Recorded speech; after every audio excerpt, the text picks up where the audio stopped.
Om Namo Bhagavate Vasudevaya.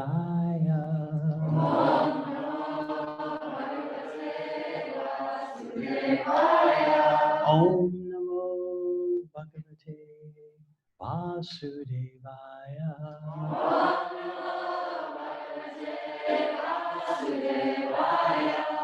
Om Namo Bhagavate Vasudevaya.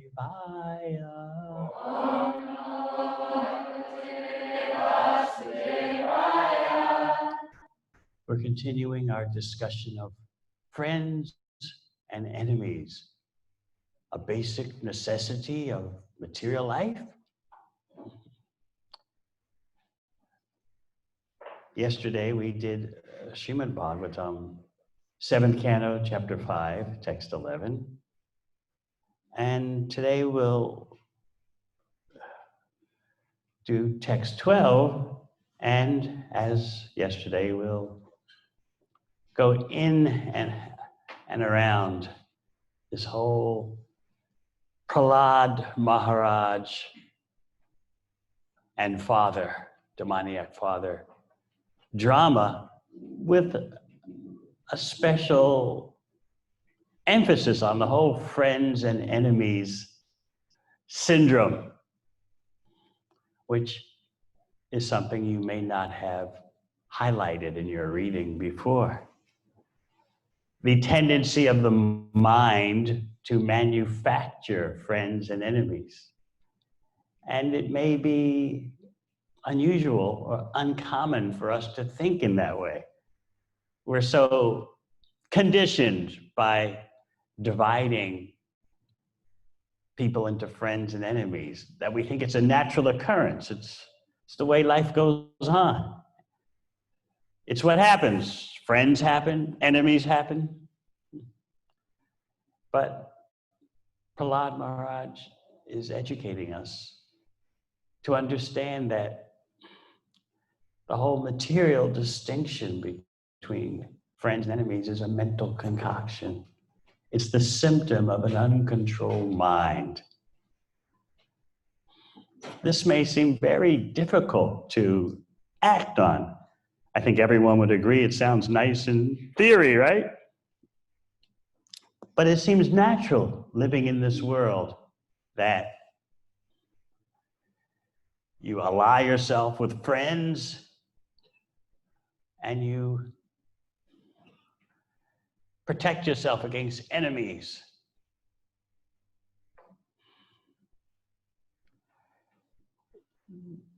And what Srila Prabhupada is writing in his purport seems to be so otherworldly. Even amongst the community of devotees. It always seems like in the community of devotees, there's some that you feel close to and others you stay away from, or just wish they would stay away from you. It just seems the way it is. So you reason that if it's like that in the community of devotees, well, what do you expect in the ordinary world? It just seems friends and enemies are something we're stuck with as human beings, and that's just the way it is. And this point is exactly what political theorists say about international relations. There are always going to be friendly countries and enemy countries. And as we pointed out last night, the roles switch. 20 years ago, an enemy country now is, what was an enemy country 20 years ago now is a friendly country. Back and forth it goes. We're so immersed in this, we're like fish in water. We don't recognize the water. This reminds me of a story of some teenage fish that were swimming in the ocean. And some elderly fish, old folks fish, passed them by. And so the old folks fish asked the teenage fish, "How's the water?" And what was the teenage fish's reply as they kept going? They couldn't reply.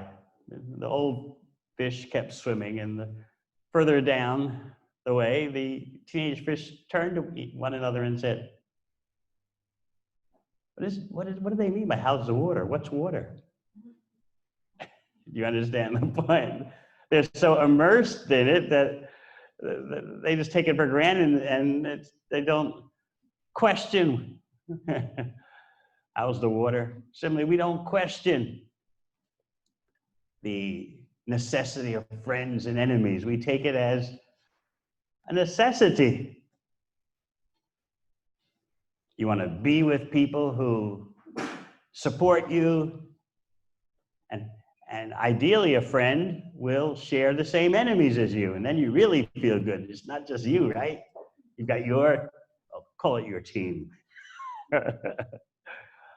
Or what Shukadeva Goswami calls it in the second canto of Bhagavatam, fallible soldiers. That's Prabhupada's special poetic rendition. Soldiers that will fail you. You surround yourself with them and think you're safe. Dehapatra kalatradishu atmasanyesha satsapi tesham pramato nidanam pashyanapi napashyati.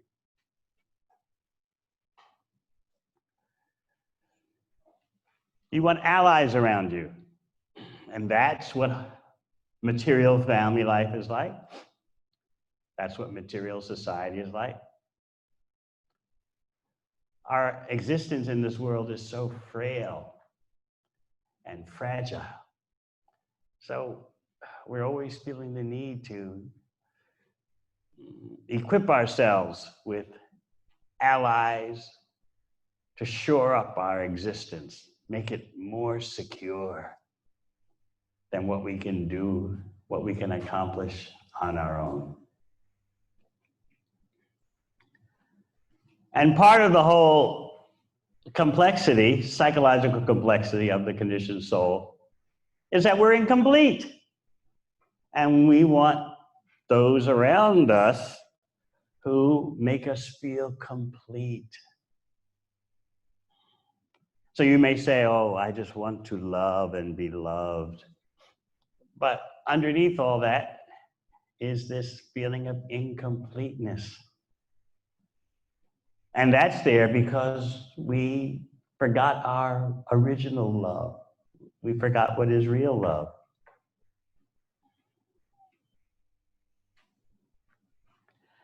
So the Bhakti Yoga process is very therapeutic. It's dealing with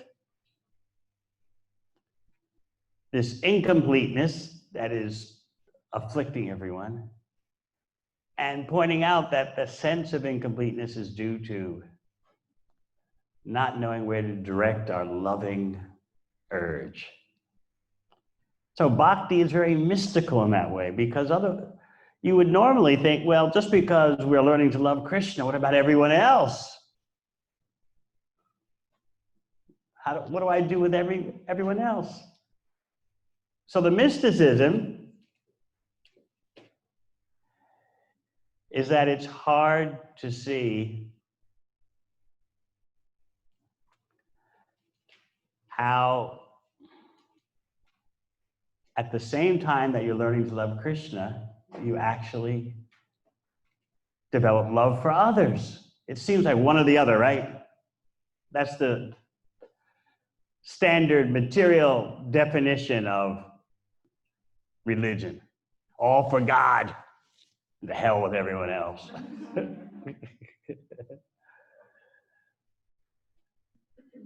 I think I told you during my years at a real snooty, aristocratic boarding school attended by the wealthiest kids in North America,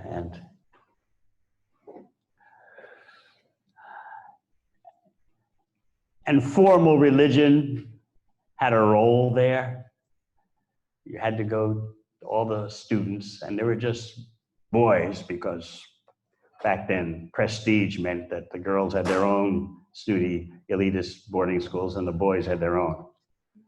Because the traditional understanding was that for aristocracy. The boys learn better and the girls learn better if they're separate. Somehow they had that misunderstanding. Very soon to be corrected.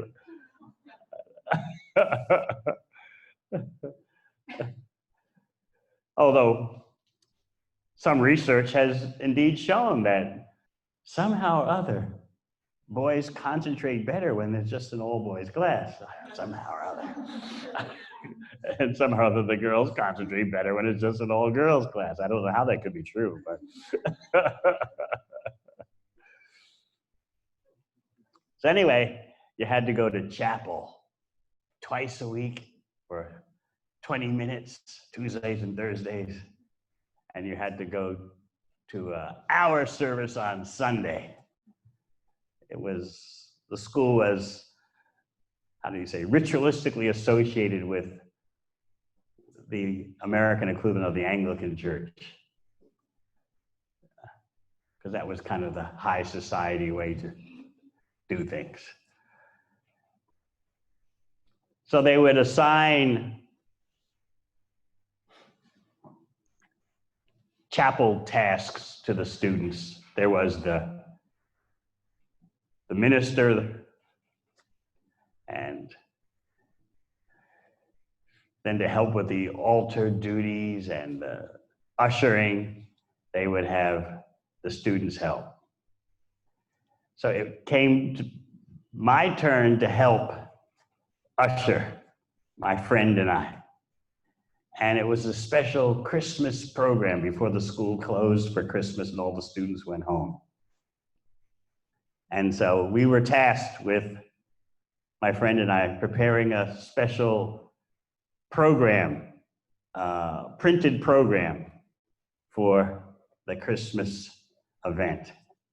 And as everyone's filing into the chapel, the faculty, very solemn, and the students,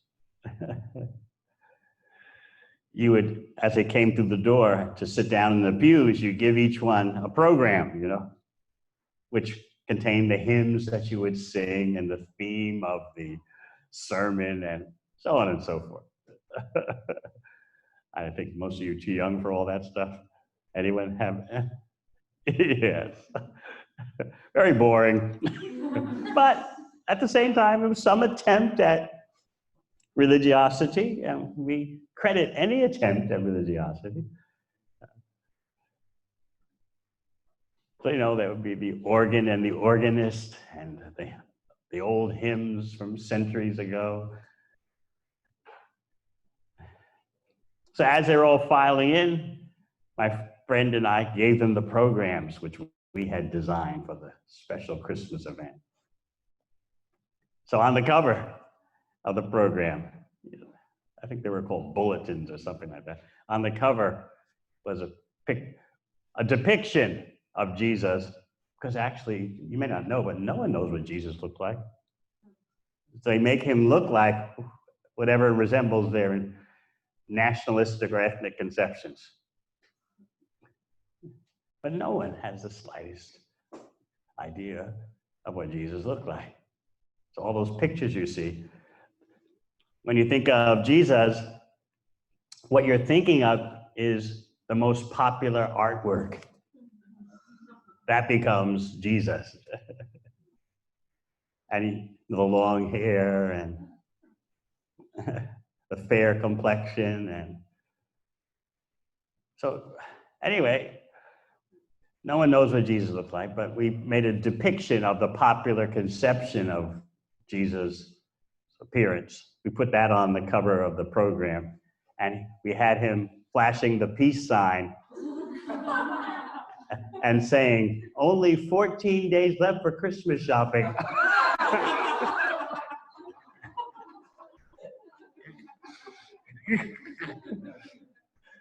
But it got worse. And then inside the program, when they opened it up, we had a mantra.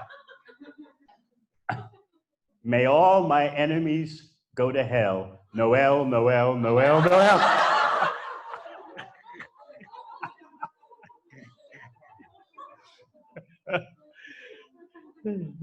So we watched as all these aristocratic faculty members and the students would file in, and we were at the door handing out the program with a straight face. And the people would, and they would, you know, they would nod their head in thanks and then walk in and look at the program.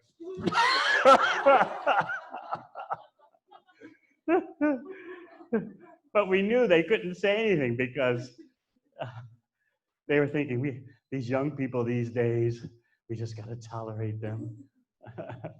We don't want to cause a student uprising, because this was like, what, 1967, when there was so much student commotion. So we knew that the old faculty would just have to swallow it. You know, it's just not like the old days anymore.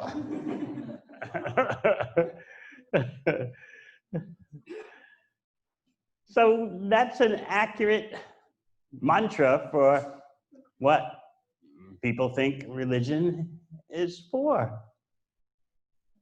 Your enemies should be killed, and those who think like you and look like you, they should receive God's blessings.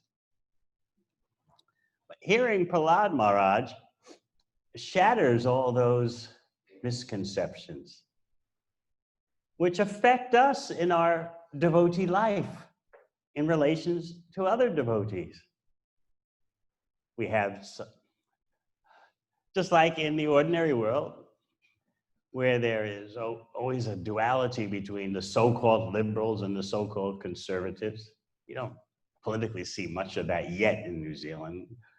It's a very liberal country, but other countries that are bigger, especially like the USA, there's a huge polarization between the left and the right. So sometimes amongst our own devotees, even amongst leaders, there is a difference between those who want everything the same as always, 100% more or less, and roughly speaking, and those who are who consider themselves to be more flexible, adaptive. So we have to be careful in our community of devotees that we don't become polarized and divided by the same mentality that's afflicting the secular world. And that's why it's very good to hear Prahlad Maharaj's handling of the dualistic vision, the friends and enemy vision.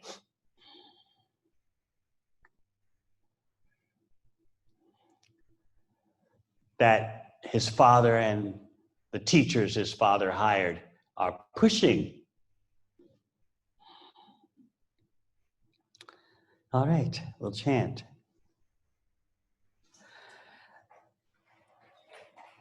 Sayada nuvrata pumsam Pashu buddhir vibidyate Anya esha tatanyoham Iti bheda gatasati Sayada nuvrata pumsam Pashu buddhir vibidyate Anya esha tatanyoham Iti beda gatasati Sayadanu vrata pumsam Pashu buddhir vibidyate Anya esha tatanyoham Iti beda gatasati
Vaishnavis.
Go on chanting, I just.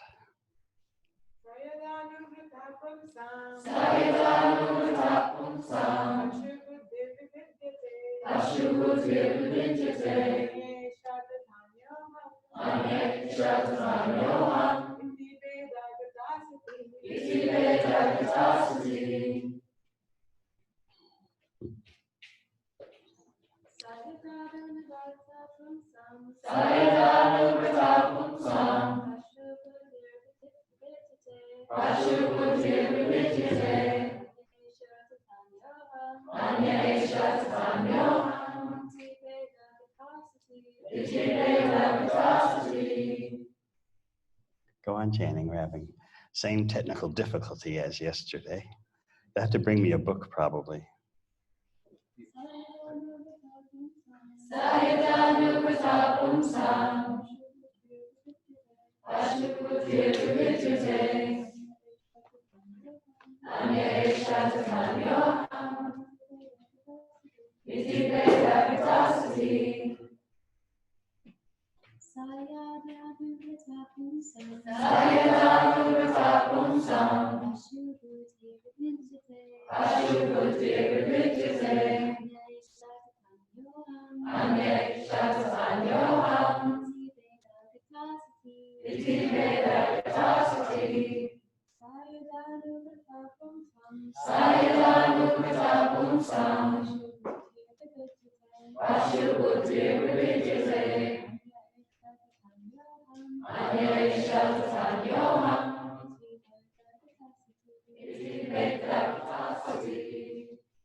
Sa, that, Supreme Personality of Godhead. Yada, when. Anuvrata, favorable or pleased. Whom sam, of the conditioned souls. Pashu buddhi, the animalistic conception of life. I am the Supreme and everyone is God. Prabhupada's enriched word for words, making sure you don't miss anything. Vibidyate is destroyed. Anya, another. Aisha, this. Tata, as well as. Anya, another. Aham, I. Iti, thus. Veda, distinction. Gata, having. Asati, which is disastrous. When the Supreme Personality of Godhead is pleased with the living entity because of his devotional service, one becomes abundant and does not make distinctions between enemies, friends, and himself. Intelligently, he then thinks, every one of us is an eternal servant of God, and therefore we are not different from one another.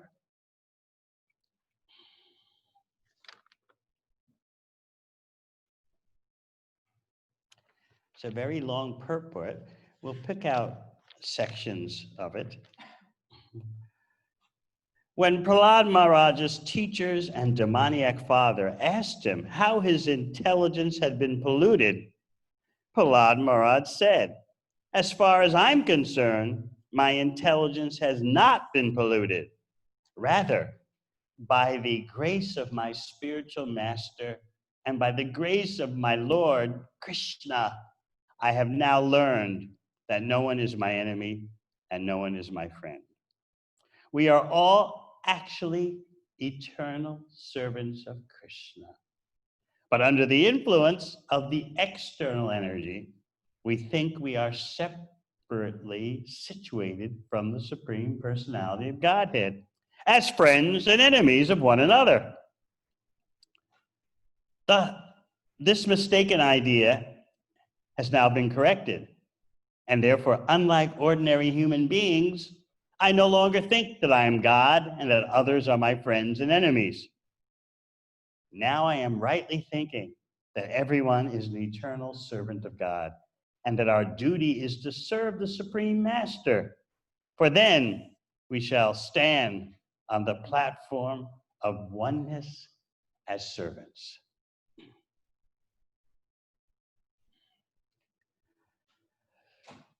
So you know the background of the situation. We'll briefly elaborate. Om Agana Timirandasya Gananjana Shalakaya Chakshurun Militang Yena Tasmai Shri Gurave Namaha. Jai Shri Krishna Chaitanya Prabhu Nityananda Shri Advaita Gadadhar Shivasati Gaur Bhaktavrinda. Hare Krishna, Krishna Krishna, Hare Hare, Hare Rama, Rama Rama, Hare Hare. Prahlad's teachers are sweetly pressurizing him. They want to get to the root of the problem. Who has taught you these things? We have some sweets for you. Now tell us the truth. And also, we're leaning on you a bit, Prahlad, so that you won't listen to such persons again. But the main thing is, we want to know who spoiled your intelligence. Where are these enemies? These enemies, where are they? We want them identified. Why? We'll have them captured, brought before Hiranyakashipu, beaten and killed. And then, of course, as your teachers, we'll look better, we'll get a pay raise.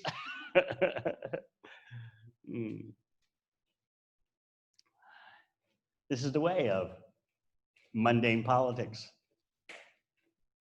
I remember once during the old Iron Curtain days, devotee and I, devotees now, Krishna Kshetra Swami, we were doing a program at a university. And this is before we learned that right after you do such a program, you got to leave town immediately or early in the morning before the secret police get on to you. So we did the program. The students were very eager to have us, and we were holding forth. We finished the program around 10:30 at night. And as we did back then, austere brahmachari style, we didn't stay in hotels. We didn't know anyone in the town to stay with. So what do? You just sleep in the car. You just put back the front seat as far as it goes, and that's it. And then in the morning, you get your jugs of water and so but we hadn't gotten to the shower stage. It was a late night, and so the students were very enthusiastic. And so we just didn't know at that point. We just went to sleep in the car, in the car park of the university. And as we were sleeping in the morning, there was a knock on the window, and we saw it was the police. And so they told us, come with us. So they brought us in to see the university heads, a man and a woman. And we could see that they were very happy, like Sundanamarka. We caught someone, and we can present these persons to the secret police, and we'll get a higher position. We can see that look in their eyes, like, oh, this is great. We'll show that we're true blue Communist Party members. We've caught some infiltrators coming in disguise. There was a lady about in her mid-40s, a man similarly. Obviously, they had to be at least externally well-placed in the Communist Party in order to be in charge of university. And so they were looking at us like a devotee who's been fasting all day looks at some halava or some pizza. It's like on Janmashtami and it's 11 p.m. at night, and someone walks by with a tray of pizza for the offering, and and then when the actual feast time comes after midnight, your eyes just go wild, your tongue goes wild. So they were looking at us like that. What a godsend for our careers. So the ordinary police had awakened us and brought us in to see the university staff. And then very happily, the university staff called the secret police. So they said, just wait. And like 5 motorcycle policemen came, and they told us, okay, get in your car and we'll escort you into the city where you'll be interrogated. They didn't tell us we were going to be interrogated. They just said, you come with us. But I always remember the glint in the eyes of the university heads. Oh, this is a dream come true. We'll show that we're true blue Communist Party members. We've captured these foreigner infiltrators polluting our students. I'll never forget that. It's so selfish. They didn't care what's right or wrong. That's not the point. The point is their career advancement, which goes on everywhere in all parts of the world, but in this case, it was so intense.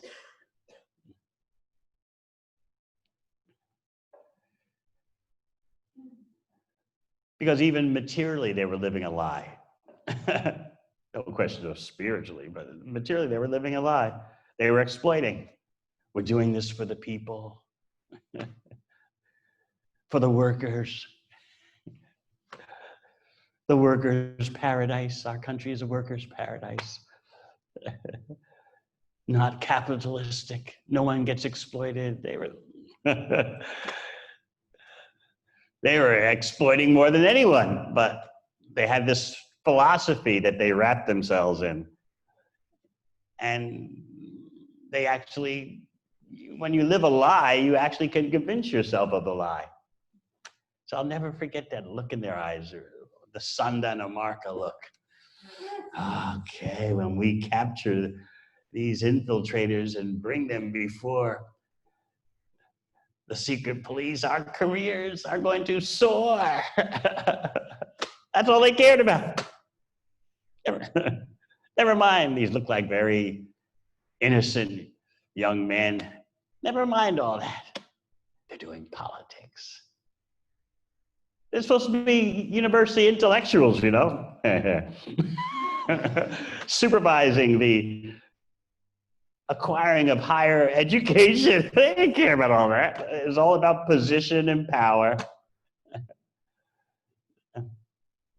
So I always remember this look in the lady's eyes and the man's eyes. Such a glint, they're so happy.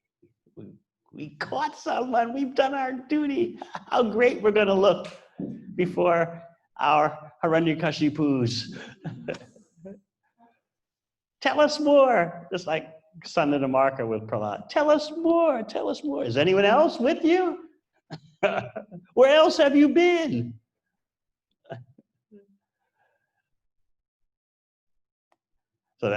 So then we went from dealing with them to the motorcycle escort to the city headquarters of the secret police. So anyway, after all that, we realized that when we do a program late at night, it has to be hit and run. You do the program. If you're going to stay in the same town at night, don't stay in the car park of the university. And even if you're staying with someone in the same town, leave at 5 a.m. in the morning, because the secret police don't get to work till 9 a.m. because they're privileged, you know. So leave at 5 a.m., clear out. We would do that again and again, and later we'd hear that 9 a.m., 10 a.m., the secret police would come and searching the town. Who knows where those persons are who did this program last night? But that's 9 or 10 a.m. and we're gone at 5 a.m. So my point is, the friends and enemies game is eternal in terms of a characteristic of the material world. The material energy is eternal. Its manifestations are not eternal. But part of that material energy is the illusion that this one's my friend, that one's my enemy. And Prabhupada wants to make sure that you're decontaminated from Mayavad illusion. So he drags into the friends and enemies scene Mayavads who think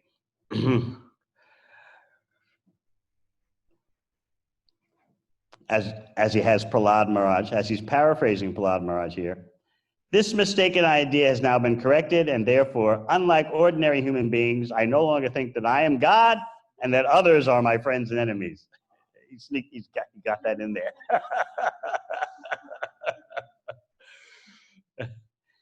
And of course, as you remember from the word for words, Pashu Buddhi, the animalistic conception of life. In parentheses, I am the supreme and everyone is God. It's Prabhupada's mercy. He's making sure we don't miss this point. Because the Western world means impersonalism. That is the default position, not theism, but impersonalism. Even what people call religion, theism, winds up being so impersonal. And this is what disturbs our relations with others, even relations between devotees, even in the same family. Impersonalism. I don't want to spend the time or energy to deal with you as a person. I want to deal with you as if you're a formula or some kind of commodity, some kind of object. Not different from any other object. Therefore, I have a uniform program of dealing with everyone, because everyone is they're just objects. I don't want to put the time or energy into acknowledging their sensitivities, their special characteristics. That takes too much energy, it takes too much effort. All you do is just call everyone Prabhu and treat them like they're shoes on the floor. Yeah, with your foot, if there's some shoes in your way with your foot, you just move them aside. Because we're affected by impersonalism, we can treat other devotees like that. And it takes a while for us to understand how deep this impersonalism goes. So as one wonderful devotee scholar, Radhika Raman, says, impersonalism is the default position. If you want to know what your, like in dealing with computer settings and camera settings, there's the default. Our default position is, our default setting is impersonalism. We have to go from there to understanding the Supreme Personality of Godhead. But what's immediately apparent to us is, if there's going to be something spiritual, it's like some kind of formless, qualityless cloud or some kind of murky energy. So it takes some decontamination to appreciate Sham Sundar, threefold bending form.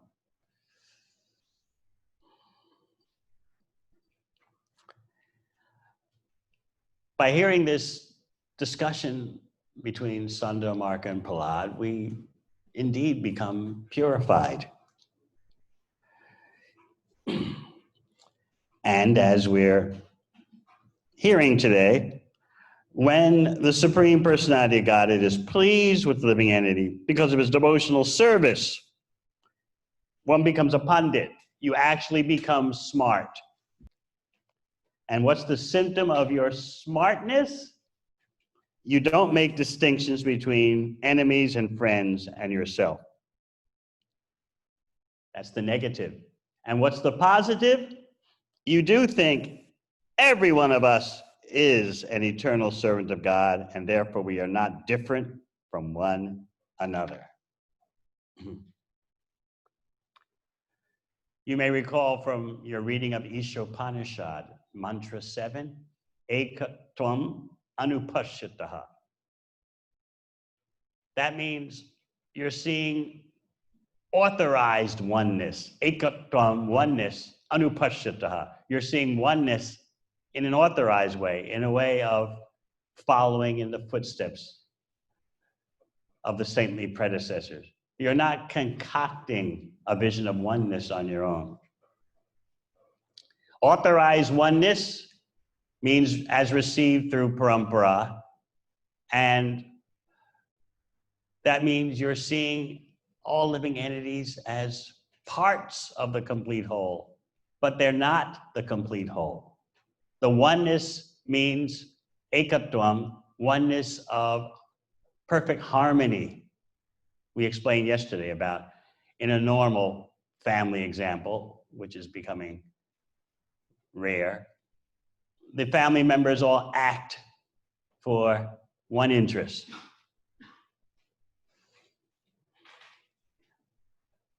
Similarly, oneness in an authorized way means that there is Krishna, the Supreme, and there are Krishna's servants. They're one in their harmony and their quality. As you know, generally speaking, you can have 78% of all Krishna's qualities, but you have them in a very tiny amount. Just like a drop of seawater has the saltiness of the whole ocean. So roughly speaking, we have the qualities of Krishna as his parts. If you want to drill down more and be more detailed, then you say you have 78% Krishna shares 78% of his qualities with his parts. But you're entitled to say, generally speaking, you share all the qualities of Krishna. Just like the sea drop shares the salty qualities of the ocean.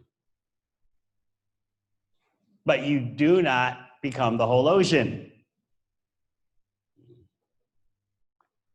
Quantitatively, there's eternally a difference. So this is authorized oneness. You cannot have real oneness based on bodily designations, psychological affinity. It looks possible, doesn't it? We share the same vision, we share the same type of body. Let's unite. All those who think like us, all those who look like us, let's unite. Due to the influence of Maya, this mirage looks possible. But you'll always be disappointed. There is not sufficient substance for unity on the material platform. It just looks like that. Whether you're talking of a personal relationship with someone or a national harmony or human harmony, planetary unity, there's not sufficient substance. There's not sufficient unification substance. There's just the mirage that there is.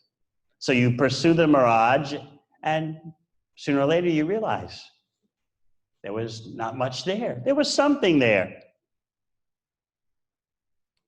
Everything emanates from Krishna. So because in Goloka Vrindavan, Krishna and his family act like they're the body in terms of relationships. Krishna has a mother, Krishna has a father.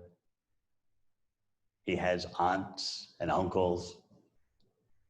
And he does that because some devotees want to love him in that way. And in other words, there is a kind of attractiveness in bodily relationships. Krishna himself enjoys that. Oh, my mother, oh, my father,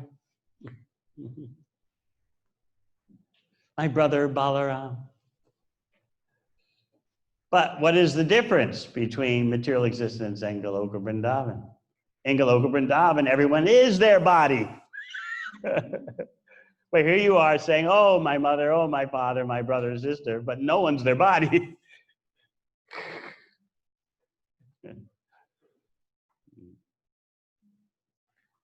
But Krishna knows how to enjoy. So because there's a kind of attractiveness in bodily relationships, Krishna has bodily relationships, but the bodies are all Satchidananda, eternity, knowledge, and bliss. There's no difference in Goloka Vrindavan between the body and the self. But when you try to imitate that in the material existence, what happens? There seems to be some initial attraction. Yes, we can make it happen. We can be together. That initial attraction seems to open up possibilities. All the people like us should unite. All the people of our religious creed should unite. Our nation.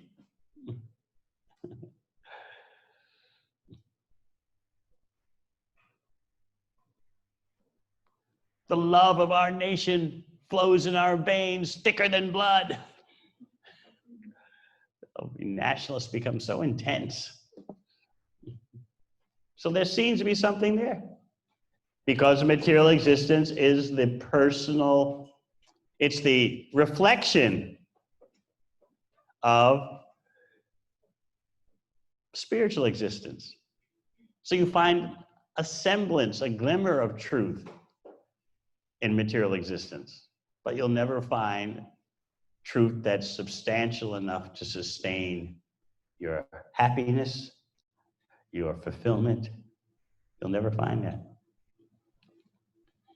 So again, in these bonds of material existence, there's something there, but it's not enough. There's a glimmer, because the real representation, the fullness is there in the spiritual world. And what you're seeing in the material world is a tiny glimmer of that full manifestation in the spiritual world. So does this mean that devotees should have no friends? No. But what is real friendship? Real friendship is in relation to Krishna's service.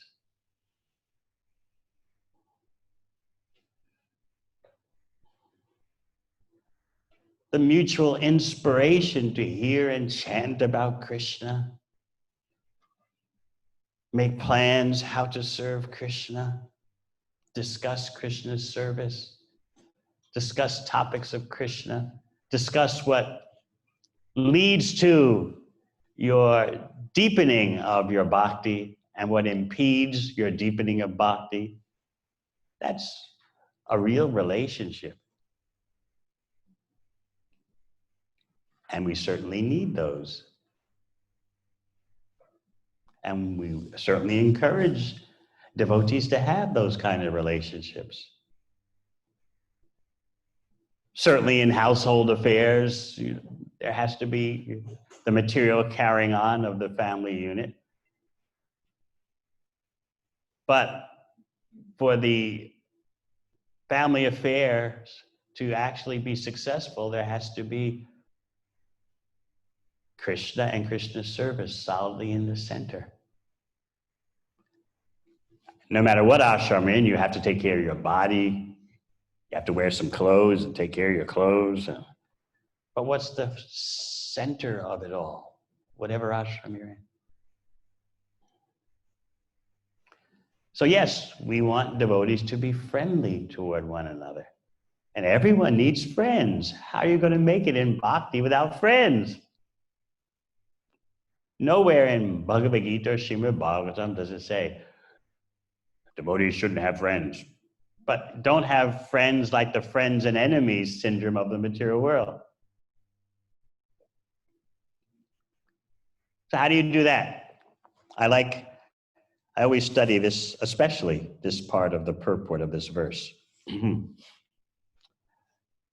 Everyone should be friendly for the service of the Lord. Everyone should praise another's service to the Lord and not be proud of his own service. This is the way of Vaishnava thinking. I'll repeat. Everyone should be friendly for the service of the Lord. Everyone should praise another's service to the Lord and not be proud of his own service. This is the way of Vaishnava thinking. So we can always do with more of this. Yesterday we heard about how a devotee always sees other devotees as educators. You can teach me something about how to serve Krishna. I'm learning from how you engage in your bhakti life. So that's one thing that can change our whole outlook.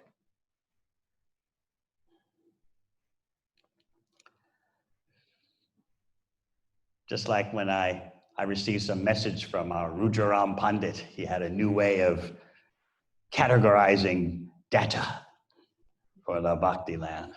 And I was thinking, well, how many years has he been doing this? Year after year after year. So steady. You can learn from that. You wonder, what makes such a devotee tick? How does he stick to it?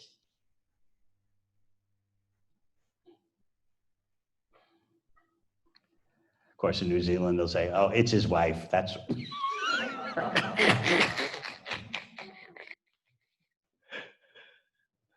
any case, we're always keen to learn from other devotees.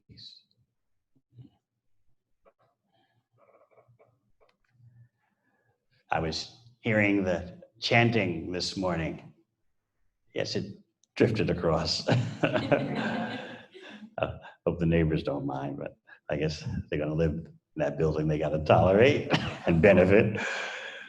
In any case, I was thinking, so where do they get this energy and enthusiasm from? Everything's a wonder in devotional service. When you lose your sense of wonder, that's the first sign that you're becoming dry. You may have made some offenses, inattentive chanting, sinful activity, some other. You've lost your sense of wonder about devotional service.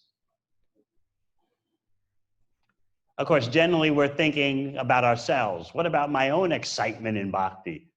And we get so hung up about our own happiness in bhakti that we fail to see what's going on around us. Wonders are happening all around us. But if you just minimize it all, oh, it's just so-and-so Devi Dasi, it's just so-and-so Prabhu. And we see them every day. It's just Radhika Baba asking us to do something more. When we start seeing like that, that's a sign that we need to make some correction, because bhakti is a constant miracle.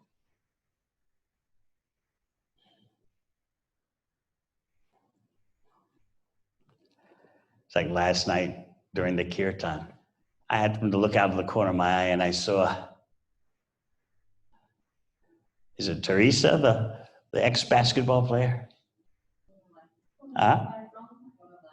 Yes, I saw her all of a sudden just jump up in the air.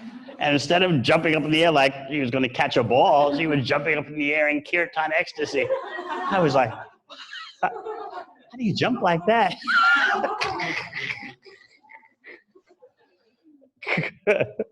You remember?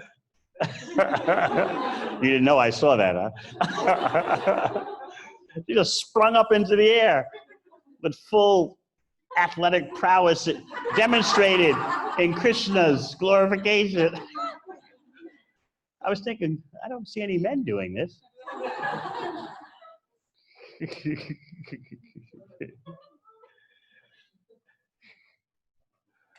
So there's always a wonder in bhakti, but you have to be attuned to understanding the miracle of devotional service, the glories of the devotees. There's always something to learn.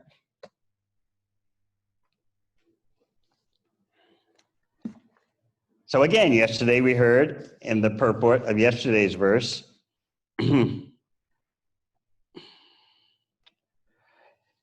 how a devotee always sees other devotees as persons we should learn from. There's always something to learn. And today we're hearing how to be friendly in devotional service by praising another's service. And okay, praising others' service, but don't be proud about your own service. We like to, okay, compromise. I'll praise another's service as long as I get to be proud about what I do. I'm so expert. No one has noticed yet. That's their problem.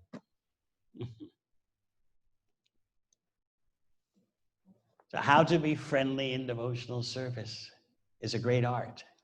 And we should beg the Panchatattva for this skill. As I've often explained, such an art is not a mundane social skill. You can't study any mundane books that will give you the transcendental insight. It's something that you have to beg Sri Sri Gaur Nitai for. Let me learn how to associate with devotees. I need to know how to swim in the ocean of bhakti association. Because everyone needs friends. You won't make it in bhakti without friends. But you have to know what is a real friend. Not someone you just gossip with, chit-chat with. But in the beginning, it's like that, I know. We don't want to fanatically apply what I'm saying. In the beginning, there's a bit of chit-chat in relationships. But as you progress, as the decades go by, the relationships become deeper and they become more about glorifying Krishna, discussing the depths of bhakti, how to serve Prabhupada's mission better. When you start heading in that direction, that's a sign that you're becoming a mature devotee. In other words, friendship in bhakti, it may start out, just someone you can talk to. Oh, my mind today is this or that, or so-and-so didn't treat me right, and yeah, I understand. Yeah, it happened again, huh? It starts out like that.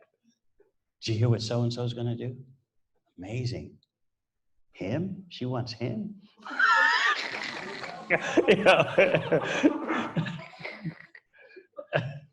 In the beginning, it's like that.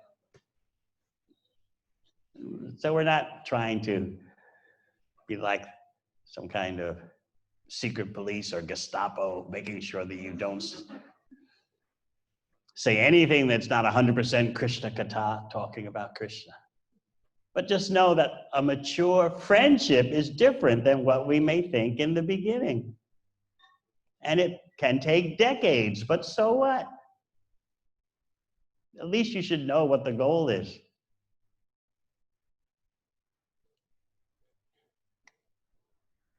How the goal looks.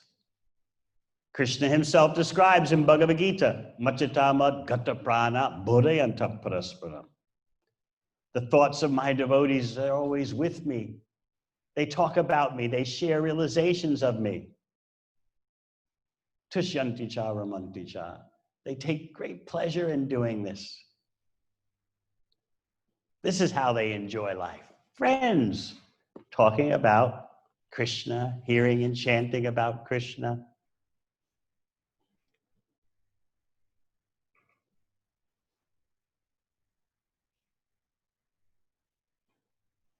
Let's read more. There may be rivalries and apparent competition between servants in performing service. Sometimes in book distribution, there can be rivalries between this team and that team. But in the Vaikuntha planets, the service of another servant is appreciated, not condemned. So in material competition, you condemn what the other team is doing. Oh, those guys are out of it. Who do they think they are? We're so great. Rivalry in bhakti means everyone wins. Let's see who can serve Krishna better. Even though your team is of better devotees, still we want to try to do more for Krishna than you. It seems contradictory, doesn't it? If you're competing with someone, that means you should put them down also.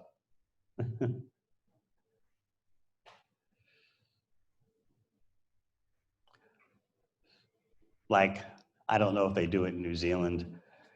And in the USA, the professional sports teams, they do trash talking. They put down the other team. It's like,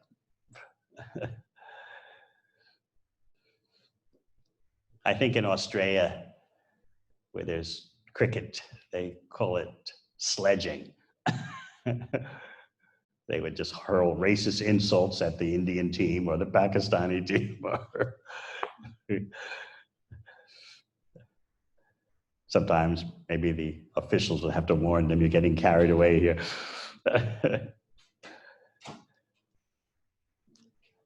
And in American professional sports, especially basketball, that's all part of it. It's called getting in someone's face. Get out of my way. What are you doing on this basketball court? You're just useless. Get out of here. You intimidate the other players. So that's the mundane conception of competition. But Bhakti competition is different. Oh, your team is serving Krishna so nicely. You're inspiring us to do more.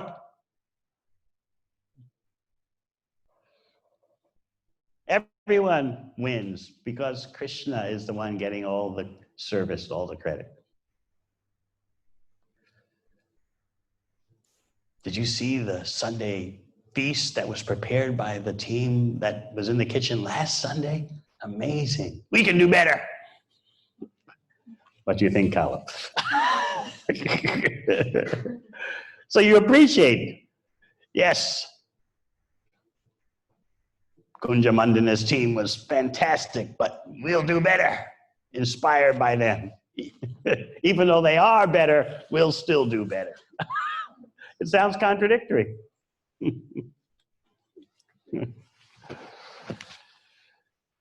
In this way, there's constant dynamics of energy. Yes, let's do better. We didn't do as well as them before, but next Sunday, we'll show them. Even though they're better.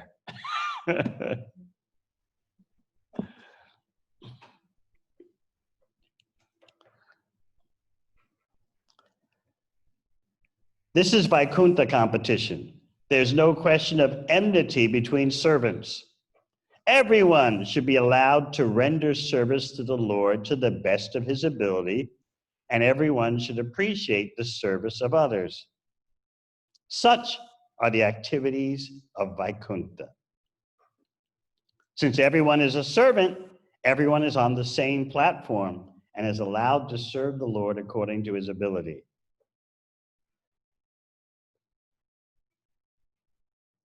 So Krishna is in everyone's heart, and he gives dictation according to your inclination. You want to be a non-devotee? Krishna helps you. He doesn't advise it, but you want it. Okay, this is how you be a non-devotee. Here's where the sinful activity is. Go there. Here's where to put your bead bag to rest and not pick it up again.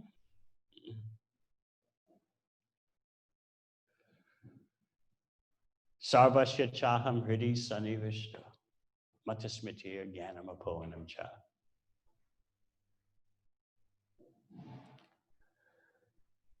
Everything comes from the supersoul in the heart, even your forgetfulness. You can't forget without Krishna's help. You want to forget Krishna? You need his help.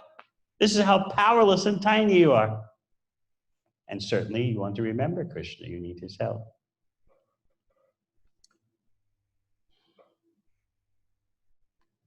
So in that way, Krishna is the friend of everyone as the supersoul. He goes with you no matter what body you take. What more do you want?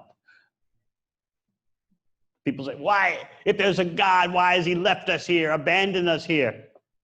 Meanwhile, Paramatma, the supersoul in the heart, is accompanying you no matter what body you take. A dog's body, a hog's body, chicken body. Of course, the supersoul is unaffected by the material circumstances, but we are affected.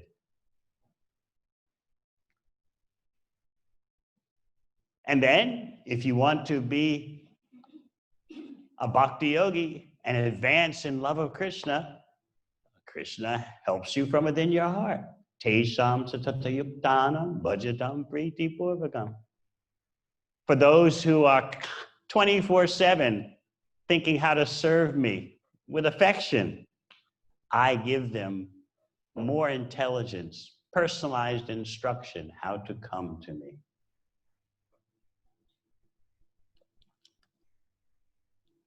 Krishna does that for the devotees. Now you might say that's partiality, but everyone can have the chance to be a devotee.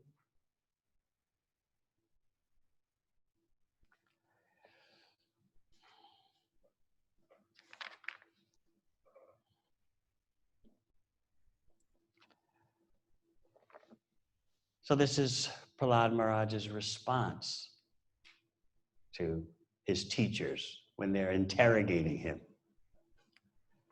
And remember, before he says anything, he says, Tasmai Bhagavate Namaha. I offer my obeisances to the Supreme Personality of Godhead. from whom comes the illusory energy that makes people talk like the way you are talking, dividing the world into friends and enemies. All right, any questions?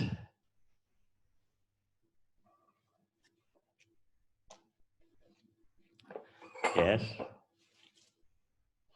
Thank you, Guruji. We are trying to cry out to Krishna and our japa, and sometimes we feel that we're disturbing other devotees. So how can you just explain this crying out to Krishna? Because sometimes that seems to manifest very much externally.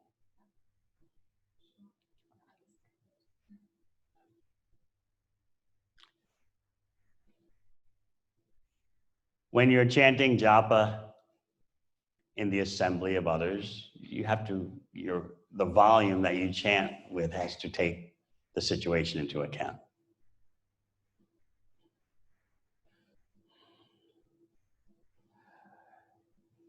You can learn how to express intensity without making everything top volume.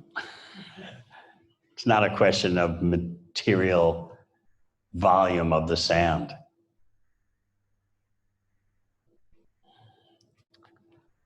But then you can, in other circumstances,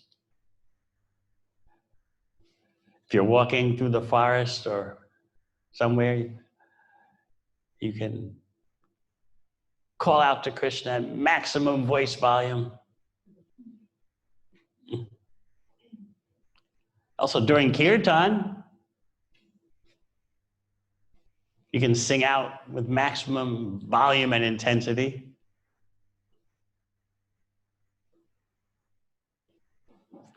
I think the ladies, they've been doing that. Some of the men, they don't chant so loudly. Why is that? You notice? Huh? Oh, my God. That was a lame answer.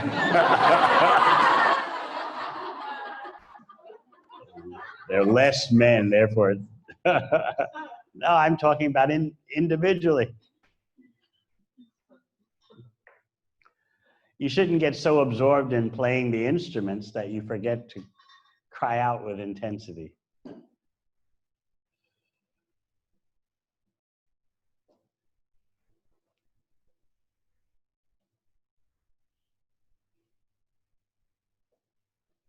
Yes.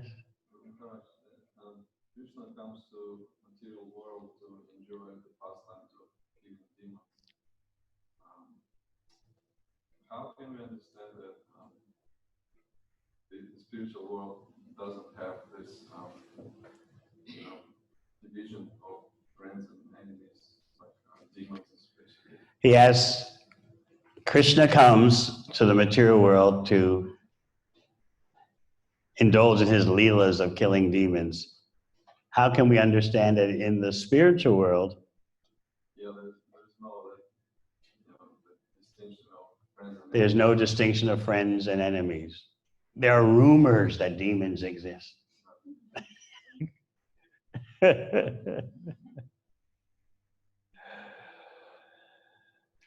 In the spiritual world, everyone and everything is a devotee. The grass, the rivers, the trees. There's no matter. Everything is fully conscious and attracted to Krishna. Does it make spiritual world, well, we can with the material mind, we can start calculating that spiritual world is lacking something because that pastime doesn't. He's saying that because there are no battles with enemies in the spiritual world, does that mean it's lacking something? The spiritual world is lacking something. But for Krishna, everything is spiritual. Everywhere is spiritual. You see matter and the material world because of a certain vision, but for Krishna, it's all his energy.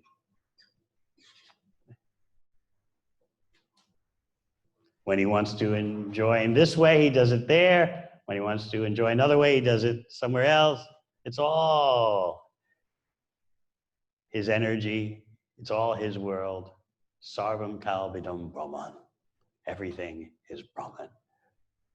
You see this distinction between matter and spirit. But for Krishna, it's all his spiritual energy.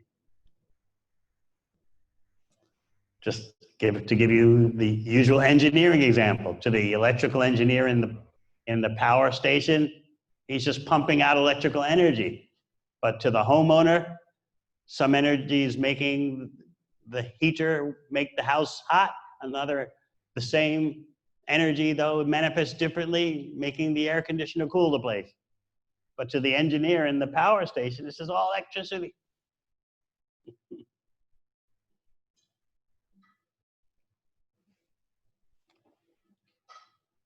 Yes?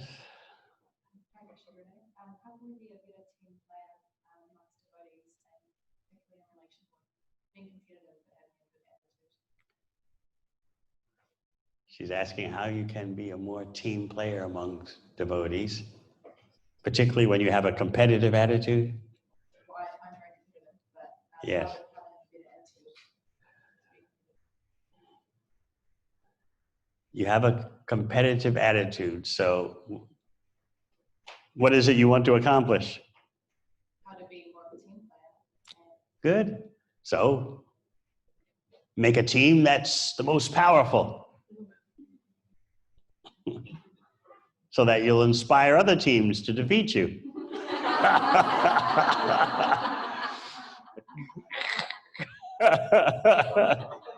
And Krishna is the one who gains from that. Make a team and push the other teams. And then when they defeat you, you glorify them.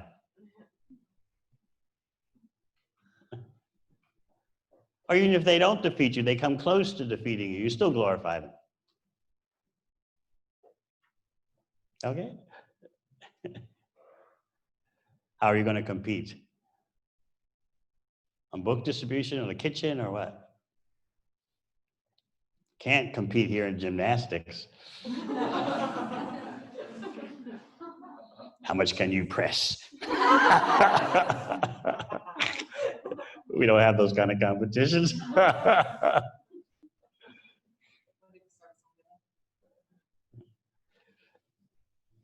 Let's compete. Who can be most appreciative of other devotees? Who can be more prideless?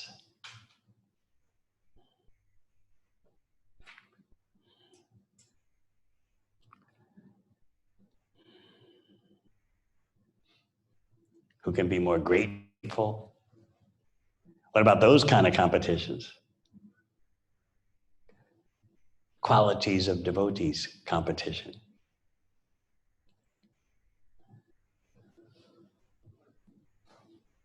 Yes. How does the devotee deal with receiving appreciation? You know the credit. When others appreciate you, the credit goes to your spiritual master who passes it on up the parampara, and the credit goes to Krishna.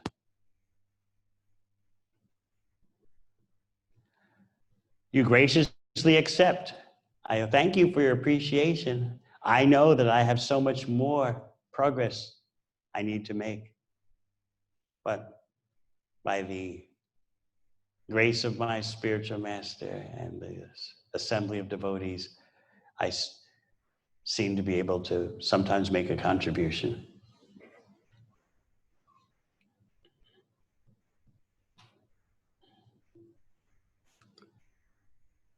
So this has been a very interesting talk. Friends and enemies. I hope you're becoming more aware of the syndrome, the whole propensity to divide persons into different camps, depending on what they can do for you and whether they seem to like you at the moment, whether you like them at the moment.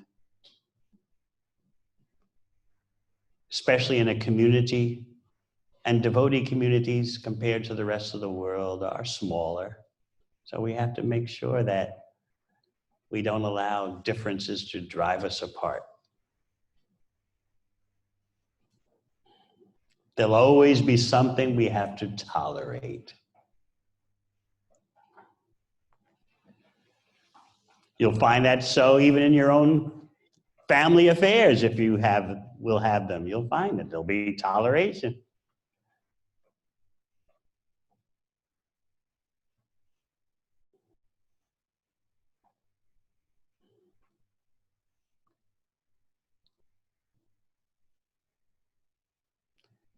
Again, at this present stage of the world, the present state of the world, there's so much strife in the air, so much disturbance, so much anger, so much quarrel. We don't want that to overpower our devotees.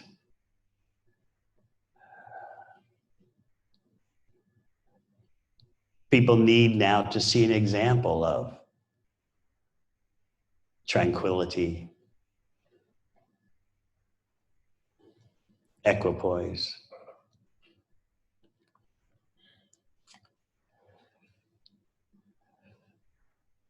They need to see the radiant qualities of real human beings. So we have that great responsibility. Austerity is a natural part of life, whether material life or spiritual life. Austerity means tolerating for the sake of a higher purpose.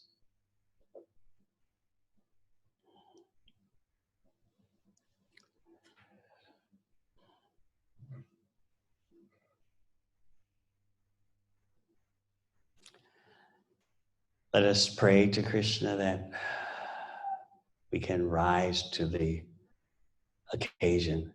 There's so much crisis in the world. We have to lift our game, so to speak. We need to improve our Vaishnava qualities. The last thing we want to do is indulge in the backbiting and frontal assaults that are becoming so prevalent in the world today. So we need to be aware of the tendency to quarrel and have divisions, put someone else down. You can make a mental list of devotees who you possibly have some deep disagreement with and think how you can do as much as you can to improve the situation. It may not be possible 100%, but you'll get great credit from Krishna just thinking, what can I do to not agitate the situation further and even to make the situation better? If we all took stock in that way, took inventory.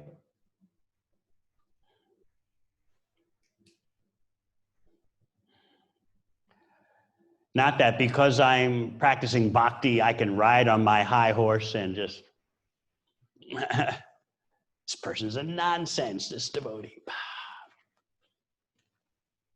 And you may be indeed right that the person is abrasive and insensitive, but still, you're thinking how to minimize the friction. Sometimes you just have to stay out of someone's hair.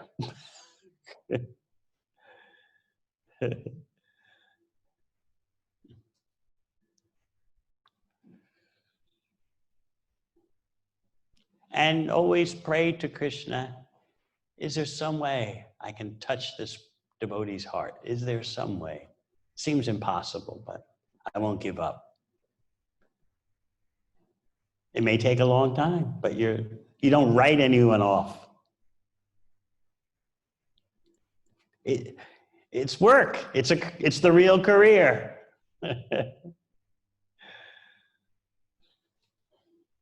In this way, you become dear to everyone and dear to Krishna at the same time.